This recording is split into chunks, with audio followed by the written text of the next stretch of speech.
देखिए, ये जो अभी तो जो रिजल्ट्स आए हैं तीसरे मरहले के, एक डिस्ट्रिक्ट बाग के हैं और एक डिस्ट्रिक्ट हवेली के हैं, जिसमें साबिक वज़ीर-ए-आज़म जो है एक सरदार अतीक।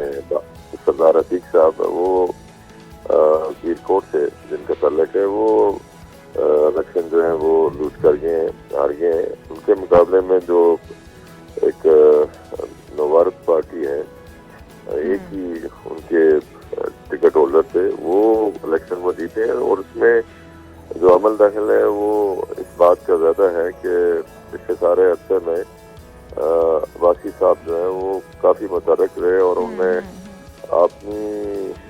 अपने जो मालो ज़ार है उसको जो है इन्वॉल्व करते हुए डेवलपमेंट के काम करवाए। इसका तासर किया और लोगों ने जो है वो उन्हें बड़ी तादाद में वोट दिए हैं। लेकिन जम्मू कश्मीर में नजराती पॉलिटिक्स का एक बड़ा रुझान रहा है और आज जम्मू कश्मीर मतलब कर्ज की बड़ी एक कमियत रही है। लेकिन पिछले कुछ हफ्ते से चूँकि आज़ाद जम्मू कश्मीर के अंदर कुछ तजर्बात ऐसे हुए जिसकी वजह से सियासी जमातों को जो है वो काम करने का मौका नहीं मिलता या उनकी लीडरशिप ने ध्यान नहीं दिया। ठीक है। अच्छा तारिक फारूक साहब, 3 मराहल में वोट कास्ट किए गए। पहले मरहले में काफ़ी धांधली और इल्ज़ामात की बौछार हुई, सेकंड में भी हुई, लेकिन तीसरे में हम देख रहे हैं कि इस तरह का कोई शोर नहीं उठा। क्या वजूहत यही है क्योंकि पीपल्स पार्टी ने इस तीसरे मरहले में मैदान उनके नाम रहा, उन्होंने ज़्यादा सीटें जीती हैं, इसलिए अब धांधली का इल्ज़ाम भी नहीं लगा? पहले 2 में धांधली का इल्ज़ाम लगा, तो अब तीसरा जो होने जा रहा है मरहला, उसके अंदर भी कुछ जो कैंसिल किए गए थे जिनको अब तीसरे चौथे मरहले में लेकर जाया जाएगा, वो आप क्या समझते हैं वहां पर किसका पलड़ा भारी है? देखिए, अभी तो 4 हल्कों में से एक हल्के का जो है वो गैर सरकारी जो है वो चीफ इलेक्शन कमीशन की जानब से और उसकी जानब से रिजल्ट नहीं आया। वहाँ पे कुछ शिकायत बहुत संगीन नौयत की मिली है मुख्तलिफ हल्कों में। उसकी वजह से जो है बाज़ हल्कों में अभी पोलिंग हो भी नहीं सकी, मटीरियल नहीं पहुँच सका था, उसकी शिकायत मौजूद है।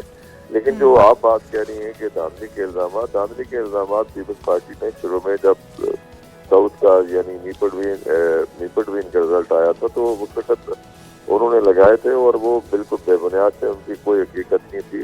वो दबाव के एक हरबे को इस्तेमाल करना चाहते थे, वो मुनाफाबाद में फिर आकर उन्होंने इस्तेमाल करना चाहा, वहाँ पे उन्हें उस तरह कामयाबी हासिल नहीं हुई। और ये जो अभी जो बिल्कुल सही, और धांधली के इल्जामात भी वहीं पर लगाए जाते हैं जब पार्टी कोई लूज कर रही होती है तो फिर वो धांधली के इल्जामात लगाती है। और इस वक्त हकीकत जो है वो ये सामने है, आगाह हो चुके हैं इस सब के। अब नून लीग वहाँ से अक्सरियत के साथ हुकूमत बनाने के लिए तैयार है। बहुत शुक्रिया हमारे साथ तारिक फारूक साहब, रहनुमा मुस्लिम लीग नून आज़ाद कश्मीर, और राजा शोएब महमूद, नुमाइंदा कश्मीर भी मौजूद थे। यहाँ पर एक ब्रेक शामिल करें। हेडलाइंस का वक्त है, ब्रेक शामिल करेंगे। उसके बाद फिर हम मशअल राह फाउंडेशन, उनके मुंतज़मीन और वहाँ के बच्चे हमारे साथ होंगे, किस तरह से इदारा चल रहा है। एक ब्रेक के बाद इस पर बात करें। Stay with us.